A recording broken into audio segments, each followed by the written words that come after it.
જે સંકલ્પ કરીએ ને પૂરા થાય.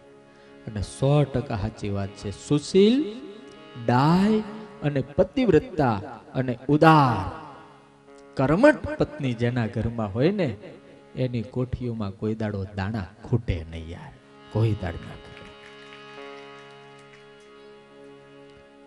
ગમે એવા દુકાળ પડે, ગમે એવી પરિસ્થિતિ આવી જાય, પણ સુશીલ પત્ની હોય તો પોતાના ધણીને સાચવી લે.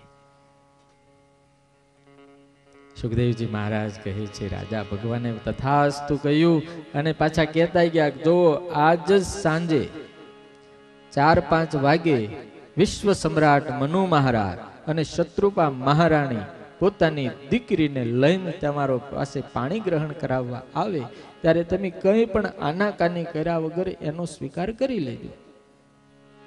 હવે દેખાડ્યું છે કોઈને પાત્ર? ભગવાને પોતે પાત્ર દેખાડ્યું. બીજા દિવસની સાંજ થઈ. મનુ મહારાજ કરદમ ઋષિ પોતાની ઝૂંપડીમાં કોકની રાહ જોઈને બેઠા હતા. એ જ વખતે એક રથ આવીને ઉભો રહ્યો. એ રથમાંથી સૌ પ્રથમ વિશ્વ સમ્રાટ મનુ મહારાજ ઉતર્યા, એમના પત્ની શત્રુપા દેવી ઉતર્યા અને એમની દીકરી યુવાન રૂપ રૂપનો અંબાર, સુંદરતાની ખાણ એવી દેહૂતી ઉતર્યા. કરદમ ઋષિએ ઊભા થઈ અને પોતાની ઝૂંપડીમાં 3 આસન પાથરી દીધા.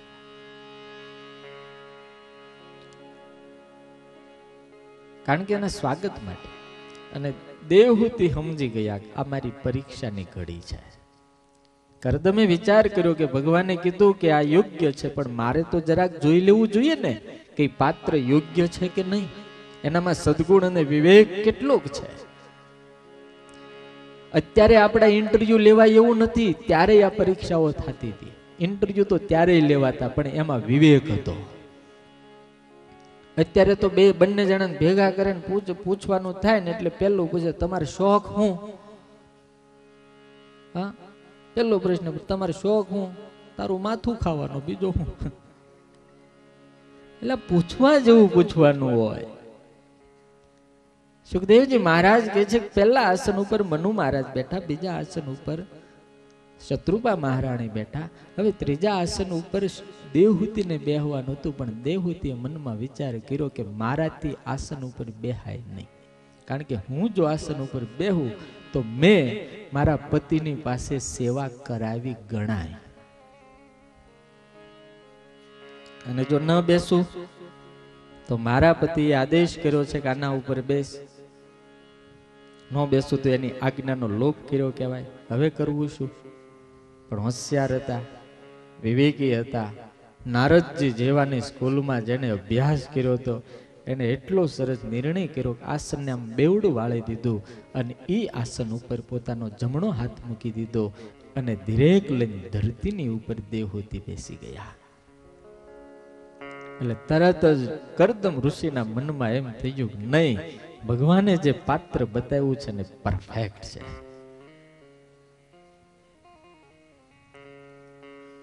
ચર્ચાઓ થઈ, એકાબીજીને પ્રશ્ન પૂછાણા. કરદમ ઋષિએ એટલું જ કીધું કે તમારી દીકરીને પૂછો કે જે રાજભવનમાં મોટી થઈ છે, 56 ભોગ ખાઈને મોટી થઈ છે, એને મારા ઝૂંપડાની અંદર કોઠા બોરા ખાવાના ફાવશે તો ખરા? એટલે દેવહૂતિએ કીધું હું સંમત છું. 2-3 પ્રશ્નો પૂછાણા, બધી હા પડી. અને છેલ્લી શરત કરદમ ઋષિની એક હતી કે મારે એક દીકરો થશે એટલે હું સાધુ બની જઈશ, હું તો ભગવાન માટે લગ્ન કરું છું. દેવહૂતિ એમાં પણ સંમત થયા અને બંનેનું દાંપત્ય જીવન એટલું સરસ મજાનું શરૂ થયું. લગ્ન થયા, 4 મંગલ ફેરા ફરાણા. દાયજામાં તો કઈ આપવાનું નહોતું, દાયજામાં સંસ્કાર આપ્યા. જેવા મનુ મહારાજ અને શત્રુપા મહારાણી બંને જણાના પરણાવીને જ્યારે નીકળ્યા એ જ વખતે એમ કહેવાય છે કે કરદમ ઋષિએ સમાધિ લગાવી. વર્ષો વ્યતીત થઈ ગયા સમાધિને. દેવહૂતિ સામા બેસી અને એની હાડ પીજર જેવી કાયા થઈ ગઈ. વર્ષો પછી કરદમ ઋષિએ જ્યારે આંખ ઉગાડી, એ વખતે પોતાની સામે એક હાડ પીજર બેઠું હતું. કરદમ ઋષિએ નજર કરીને જોયું, પૂછ્યું કે દેવી તમારી ઈચ્છા શું છે? એ વખતે એને એમ કીધું કે હે નાથ, એક સ્ત્રી પુરુષને પરણે છે શા માટે? બસ એ કામના છે. પણ ભાગવતમાં લખ્યું છે, આ જગત ઉપર હજારો નારીઓ થઈ પણ દેવહૂતિ જેવી કોઈ સ્ત્રી નથી થઈ. એને પોતાના પતિની સેવા જ એવી કરી. કેવી કરી? તો અહીંયા લખ્યા છે ગુણ. વિસૃજ વિશ્રંભેણ આત્મશૌચેન ગૌરવેણ દમેન છે શુશ્રૂષયા સૌહૃદેન વાચા મધુરયા ચ ભો વિસૃજ કામં દંભં જ દ્વેષં લોભં અઘં મદં અપ્રમત્તોદ્યમ દત્તતા નિત્યમ. બહુ મસ્ત ગુણ છે. દાંપત્ય જીવનની અંદર આપણે જે જરૂર હોય એવા ગુણનું વર્ણન ભાગવતના 3ય સ્કંદમાં વ્યાસ કરે છે અને શુકદેવ બોલે છે. હવે શુકદેવજીને લગન બગનમાં કાંઈ લેવા દેવાની, તો બ્રહ્મચારી છે, યોગીઓના ગુરુ છે, તે છતાં કહે છે સૌ પ્રથમ બંને જણાને સુખી રહેવા માટેનો હારામાં હારો ઉપાય વિશ્રંભેણ, બંનેને એકા બીજી પ્રત્યે પૂર્ણ વિશ્વાસ હોવો જોઈએ. પૂર્ણ વિશ્વાસ. એકા બીજીનો મોબાઈલ તમે ગમે ત્યારે ચેક કરી શકો એટલો વિશ્વાસ. અત્યારે મોટામાં મોટો ડખો ત્યાંથી ચાલુ થાય. સાચું છે ખોટું? પતિની પાસે પત્નીએ પોતાના મોબાઈલને લોક રાખવાનો કોઈ અધિકાર નથી, એવી રીતે પતિને નથી. હો હા, એટલે તમે એકાબીજે મળ્યા છો, એકાબીજે એકબીજાને પ્રેમ કરો છો, પછી તમારે ખાનગી શું યાર? અને ખાનગી છે તો છૂટાછેડા કરી નાખો.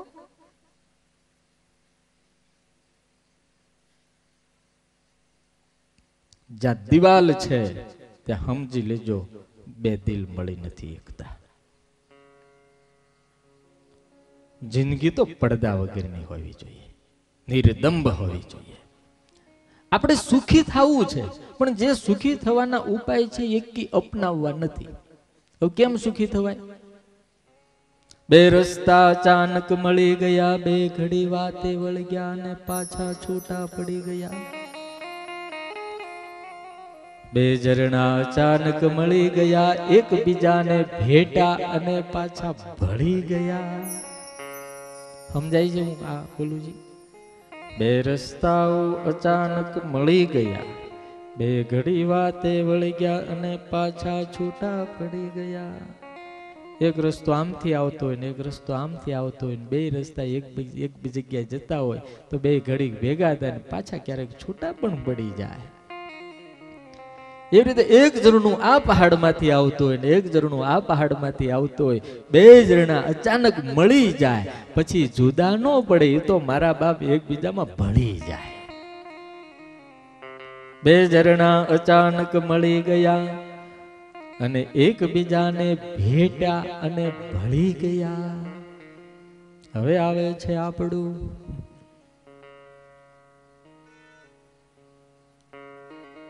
તમે પરિણ્યા છો એટલે આ કહું છું, નગર મારે ક્યાં કહેવાય ને તમે અમારી જેમ સાધુની સભામાં કઈ આ વાત ન કરવાની હોય. અમે અચાનક મળી ગયા, અમે એટલે તમે એમ, અમે અચાનક મળી ગયા. અમે મળી તો ગયા પણ અમે ના રસ્તા કે ના ઝરણા, અમે ના રસ્તા કે ના ઝરણા, તેથી ના છૂટા પડી એ ક્યાં કે ના ભળી એ ક્યાં.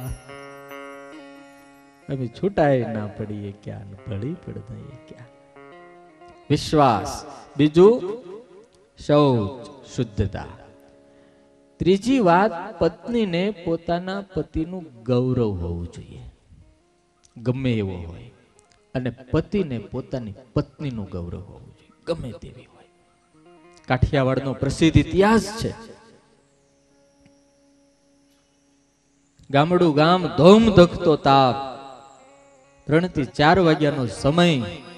એક જ્યોતિ ચુંદડીયો બ્રાહ્મણ એક પટેલના ઘરમાં, એક ખેડૂતના ઘરમાં પ્રવેશ કરે છે. ફાટલી તૂટલી ભાંગલી હજી હરખી કાથી નથી એવી ખાટલીમાં એક આડ પીજર જેવો થાકીને આવેલો એક પુરુષ તલબાવળિયાના છાયે ફળિયામાં સૂતો છે. આ બાજુ ઓસરીની કોરે એક બેન હુપડામાં ઘઉં લઈને સાફ કરે છે, ઓલા ચુંદડિયા બ્રાહ્મણ અંદર પ્રવેશ કરે છે. પ્રવેશ કરતા તમને ખબર છે બધું જેમ તે બોલતા હોય, આમ છે ને તેમ છે ને, શનિ નડે છે ને, કુકર નડે છે ને, ડુકર નડે છે ને, બધું નડે છે ને, આમ બધું બોલતા.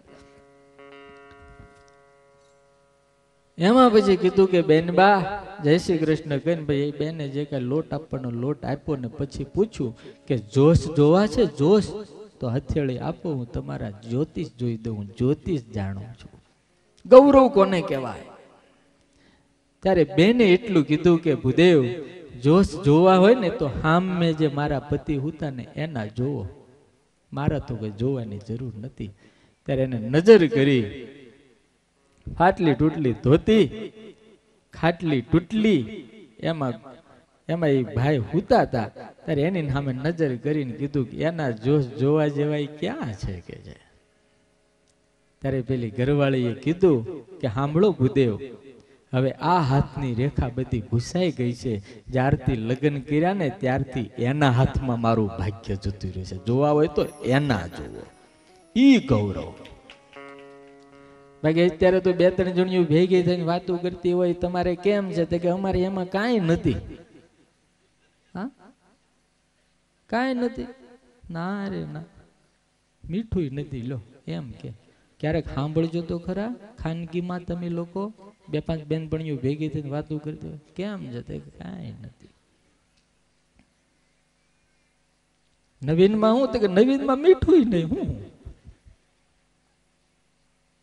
ગૌરવ સ્ત્રીમાં દમ એટલે ઇન્દ્રિયોને દમન કરવા, પોતાના મોજ શોખને ઓછા કરવા, પોતાના સસરાના ઘરે શુશ્રૂષયા સેવા સુહૃદ ભાવ, પોતાના પતિની સાથે ખાલી પત્નીપણાનો જ નાતો નહીં, પણ સમય આવે ને ત્યારે મિત્ર બની જાય, સમય આવે ત્યારે માં બની જાય, સમય આવે ત્યારે સખી બને, સમય આવે ત્યારે પત્ની બને, અને સમય આવે ને ત્યારે તમામ પ્રકારના રોલ ભજવી કે ને એનું નામ પત્ની.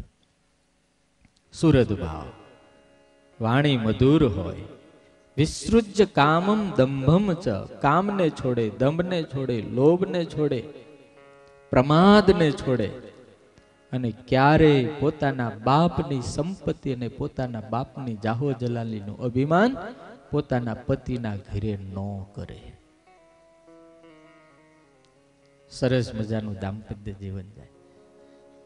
સુખદેવજી મહારાજ કહે છે, હે રાજા, કરદમ અને દેહૂતિનો પવિત્ર સંસાર શરૂ થયો.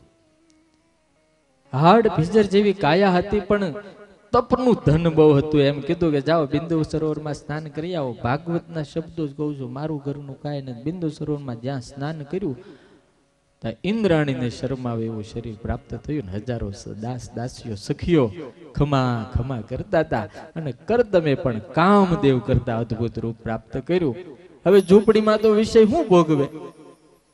સંકલ્પ કર્યો તો 7 માળનું વિમાન આવ્યું. કેટલા માળનું?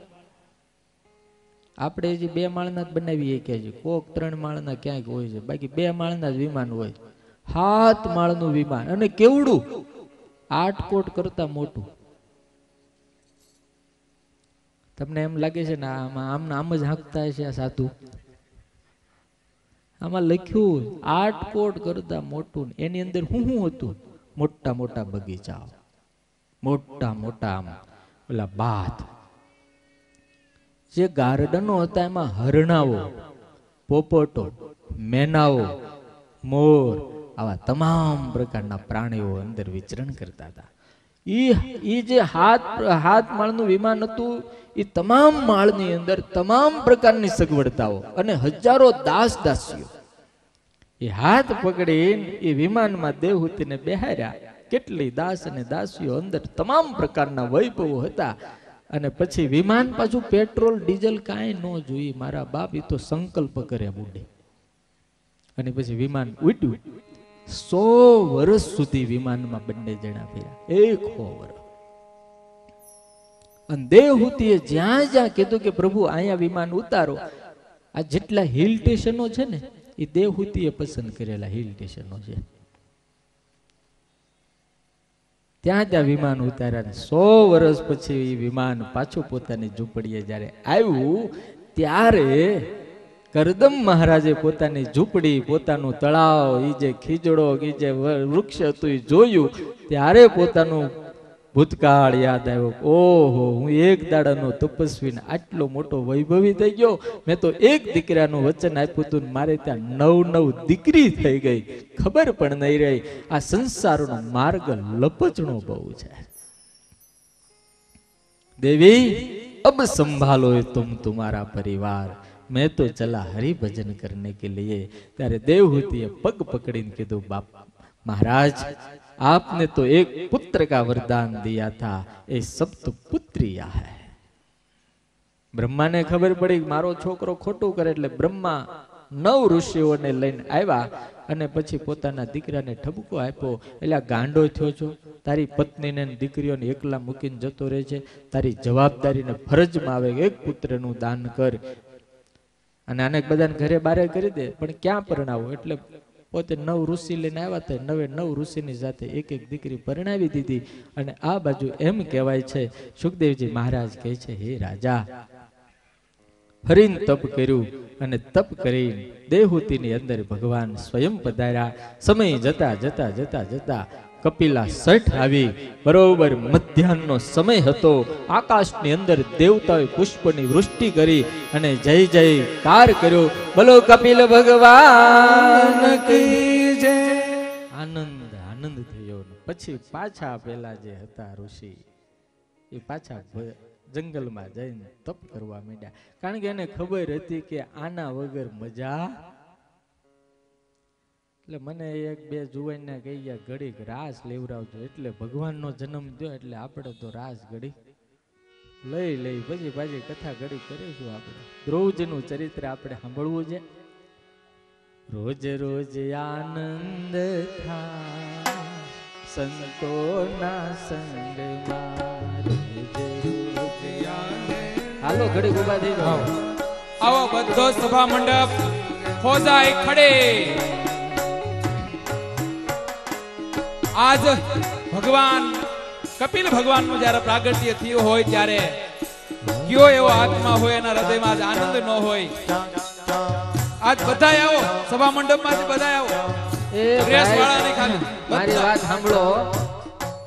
જેને પગ હારા હોય અને કાયમ હારા રાખવો હોય, વાહ ન આવવા દેવો તો ભગવાનના ઉત્સવમાં નાચો.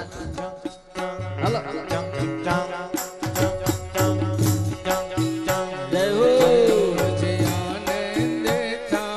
ઉભા થઈ જાવ, પગ ફેરસ થઈ જાય. ઉભા થઈ જાવ બધા ઘડીક વાર. બધા ઉભા થઈ જાવ, ખાલી ઉભા થાઓ.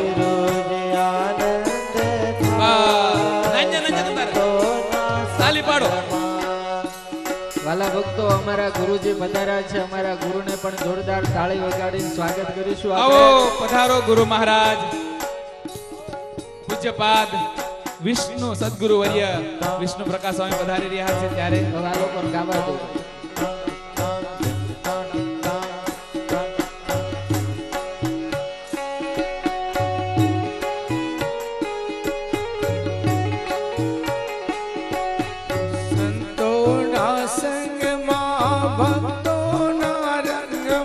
તાળી પાડી હાથ ઊંચા કરે.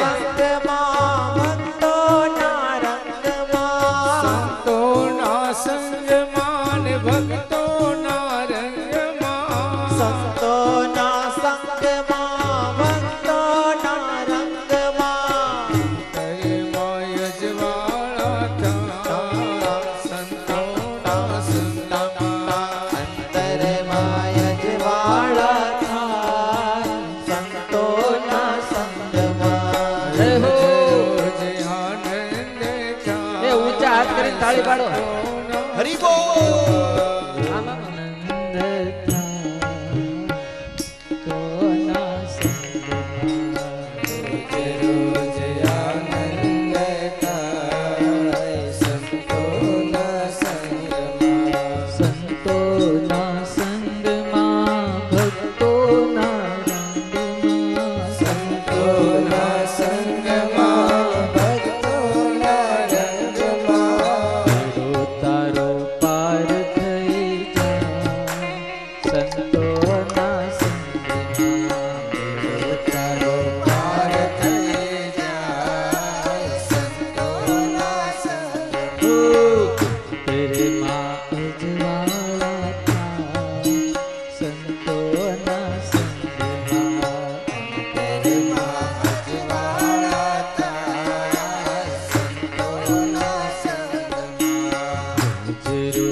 જય સ્વામિનારાયણ, જય સ્વામિનારાયણ. મારે તો પાછળ વાળાનો અવાજ સાંભળવો હતો. એ લોકો એમ જ માને છે આપણે તાળી નહીં પાડવાની, આપણે બોલવાની, આપણે ખાલી મૂંગા મૂંગા બેહવાનું. વાલા ભક્તો, ભગવાનની દિવ્ય અદ્ભુત કથાઓ, ભગવાન નારાયણ કપિલ મોટા થયા છે. એક દિવસ માં પોતાના યુવાન પુત્રને એકાંતમાં બેઠેલા જોઈ વંદન કરી અને શરણે આવે છે. આ ભારતીય સંસ્કૃતિ અને આધ્યાત્મિક માર્ગની વાતો છે. માં કોઈ દાડો દીકરાને પગે ન લાગે. આ તો ભગવાન છે. એક જીવ જગદીશ્વર પાસે જાય, હાથ જોડી આંખના આંસુડાની સાથે માતાએ કીધું છે, ત્વં ત્વાંગતાહં શરણમ શરણ્યમ સ્વવૃદ્ધ સંસાર રતો કુઠારમ જિજ્ઞાસયાહ પ્રકૃતે પુરુષસ્ય નમામિ સદ્ધર્મ વિદામ વરિષ્ઠમ.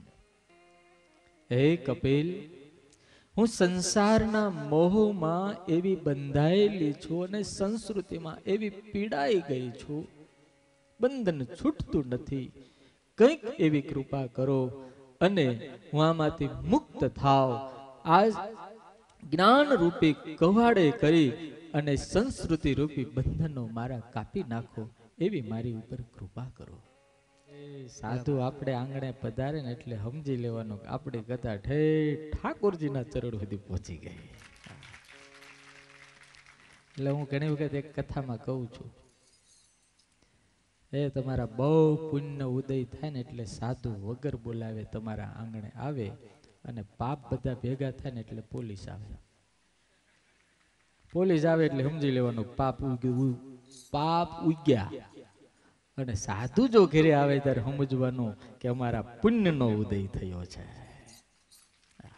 પુણ્યનો ઉદય થાય એટલે સાધુ આવે. સુખદેવજી મહારાજ કહે છે, રાજા માની મુક્તિ થઈ છે. ભગવાન કપિલ પણ ગંગા સાગર પહોંચ્યા છે. તૃતીય સ્કંદની સમાપ્તિ કરી. ચતુર્થ સ્કંદની અંદર પ્રથમ અધ્યાયોમાં તો મનુ મહારાજની જે દીકરીઓ છે એની જે દીકરીઓ એની પણ કથાઓ આવે છે.